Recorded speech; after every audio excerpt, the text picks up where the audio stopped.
What's up, party people? I'm trying to go through this pretty quick. If you're wondering how come I ain't did a video about the Gucci sweater or the Jussie Smollet, the Empire dude, whatever his name is.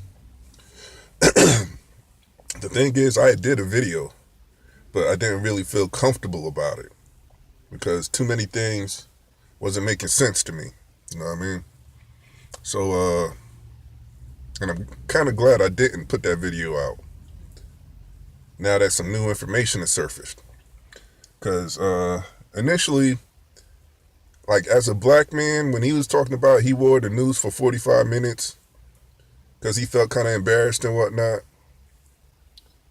dude, fuck the physical evidence. I am not walking around with a noose for 45 minutes. You're going to find that noose over there somewhere. So he lost me right there. But anyway, after that, come to find out that people are saying he orchestrated the whole thing. Then people said there's two Nigerian brothers who work on a set or work behind the scenes of Empire. And like my main thing is, like I don't know what he was trying to do. Like I don't know what were you trying to accomplish? What was he trying to accomplish? You know what I mean? Like, how did you think, like, even if he did orchestrate the whole thing, how did you think you was going to be able to get away with that and nobody was going to tell on you? Especially if you're trying to be the champion of a cause.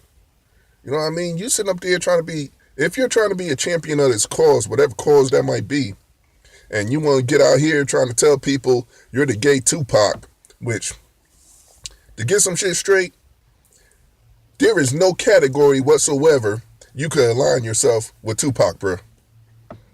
No category. Nowhere in there. You ain't a Tupac nothing.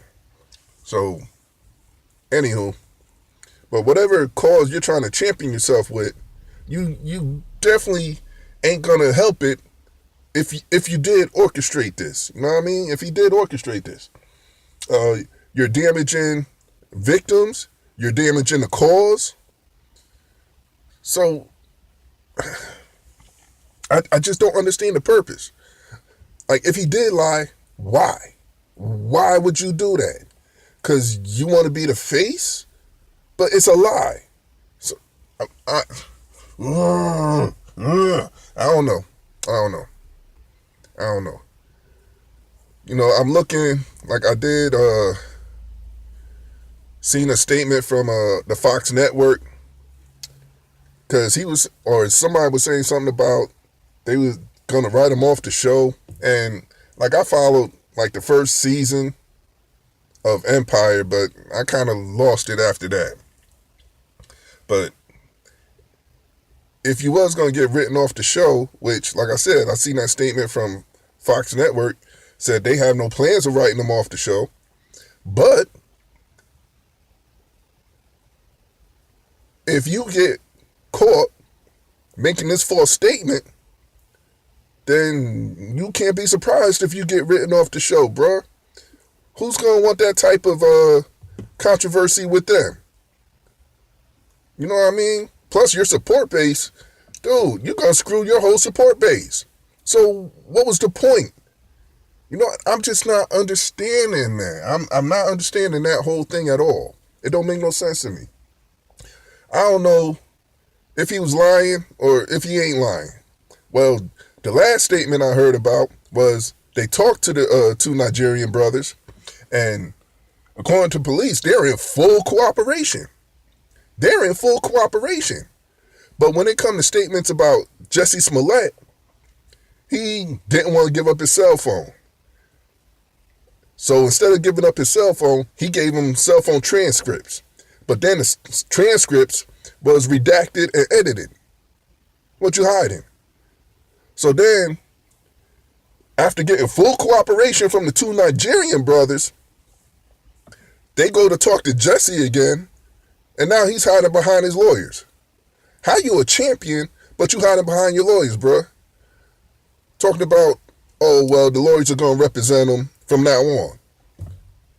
You supposed to be the champion, right? Gay Tupac? Gay Tupac, nigga? Really? Ain't none of it making no sense to me, man. So, that's all I got on this. Like, to me, I don't know. Like, if out the two parties, if a party is guilty, the ones that fully cooperated with the police don't seem too guilty. Because they got let go with no charges. The one that's redacting information, editing information, ain't want to give up their cell phone, and now don't want to personally talk to the police. You want your lawyers to talk to the police, but you're telling the truth. You're the one we should believe. Really? But you're the champion. Gay Tupac. Man, whatever, bro. Whatever. And then about the Gucci sweater, like with the Gucci sweater, like all these people making a fuss about it. Don't nobody give a fuck. Like, forgive me if it seems like I'm being harsh, but the truth of the matter is, don't nobody really give a fuck, dude. Don't nobody give a fuck about this damn sweater. Do you know how many controversies that came out with high fashion designers about them not wanting minorities to wear their clothes, or them not wanting overweight people to wear their clothes? And what's happened to any of them? Like, some people say, oh, well, they do take a hit. Some departments might close. Shit, I can't tell. For what I know, Tommy Hilfiger said all that shit. He ain't want black people wearing his clothes. He's still making money.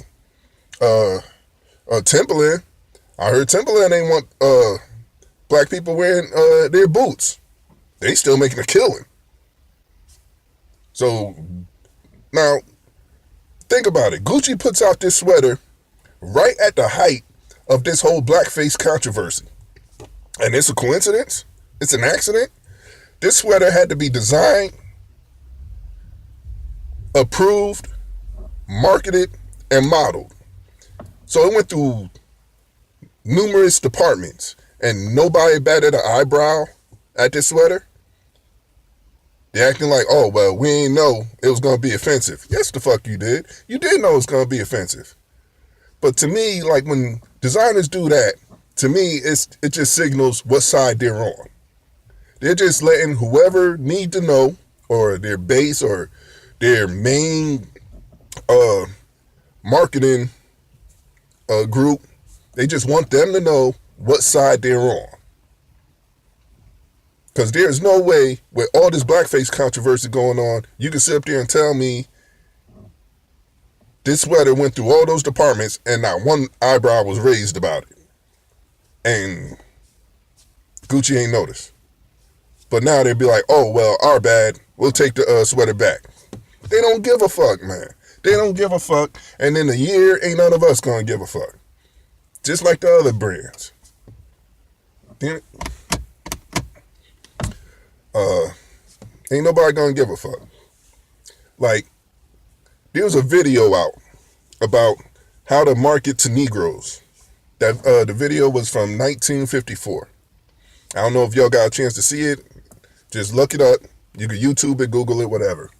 But it's a marketing plan for how to sell to the African American community back in 1954.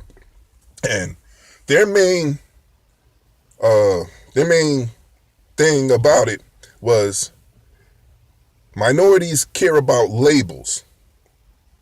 They don't really give a damn about the value. They care about labels. But that's not just for minorities. That goes for everybody. Everybody, well, almost everybody, care more about being seen in a type of or in something by a designer than the actual value of those clothes. And to me, it's all in the eye of the beholder. Like, fashion and art is the same thing. All it takes is for some critic or somebody with a name to say, I like this. This is worth $10,000. I don't like this. This is worth $10. And that's all it takes. Like, Gucci don't come with gold sewn in it. Gucci don't come with diamonds sold on them. They're just clothes. But somebody who liked Gucci said, because I like this designer, their clothes is worth $10,000. And this unknown designer, their clothes is worth $100. And that's it. Like, and plus, besides that, it has been drilled into us for generations. The cool people wore the name brand stuff. The broke lame people wore the knockoff brands. The knockoff brand got teased. The name brand was cool. And that's since elementary, junior high, high school. And mind you, that video I told you about, that was in 1954. So, like, to me, if Kanye, I don't know what Kanye was thinking when he put out that distressed fashion line, that line when all his stuff was looking all bummy and had all holes in it. Now, to me, if he was putting out the question, look, this is Yeezy brand. Oh, you can't see, I'm putting Yeezy brand, all right? Just like the $100 t-shirt. Now, you can go get a pack of t-shirts, white tees, for like $10, probably $8 on sale, a pack. But he was charging $100 for one white t-shirt. Now, if he was actually trying to show people, are you going to spend this outrageous amount of money on these clothes because they're Yeezys? Or do you see the actual value of these clothes? Meaning they're just a bunch of torn up, ripped up, ugly looking fabric, and understand that paying $1,500 or $2,500 or $3,500 for these clothes is utterly vain and ridiculous. If that was the question he was putting out, then cool. Just like the Jordans. It makes no sense. Jordans are worth $200, $300 for a pair of Jordans. People are dying over Jordans. And the main problem I have with Michael Jordan about that is that he ain't say nothing. Not a word. He ain't tried to drop the prices. Nothing. People were getting killed because of a pair of sneakers. $200, $300 for a pair of sneakers. And he ain't say one freaking word about it. Nothing. He was cool as long as he made his money. That's what I'm saying. Don't nobody give a fuck. Ain't nobody gonna give a fuck. Next year, this shit's just gonna be just another story. So, that's why, well, even though I'm talking about it now, but I don't know. Let me know in the comments what you think. All right, about the Jussie Smollet thing, Smollet, whatever the hell that dude's name is. Or about the Gucci thing. All right. Till then, y'all be safe, be blessed. One.